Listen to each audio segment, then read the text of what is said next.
Hey everybody, Mark Stock here, and I'm in Iowa talking to Sam Harper, who is a sales rep for BigIron. And Sam, you've been real busy the last couple of weeks. Tell us what you've been doing.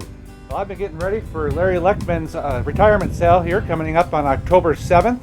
And we have an inspection day on October 3rd. We'd sure like to have you come out because Larry has a lot of stories to tell. Larry, can you tell us a little bit about this international pickup? Pickup I haven't owned too long, probably about 5 years. I got some other stuff, a couple 57 Chevys convertible and hardtop, and a 67 Chevy short box. I thought it was a good mix with all that stuff. I guess plane got too much stuff. Well, we're going to sell his excess stuff here, but it's got an original interior. The paint's been redone up on it, but tell us a few of the other items, Sam, that are selling on this sale.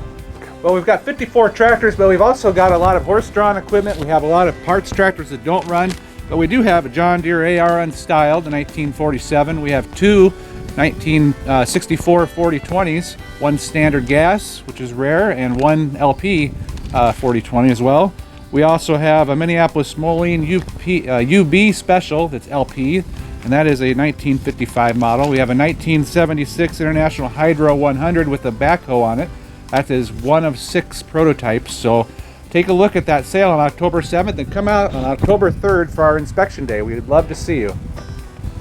There you have it, folks. Great opportunity to buy rare find collector tractors and collector vehicles.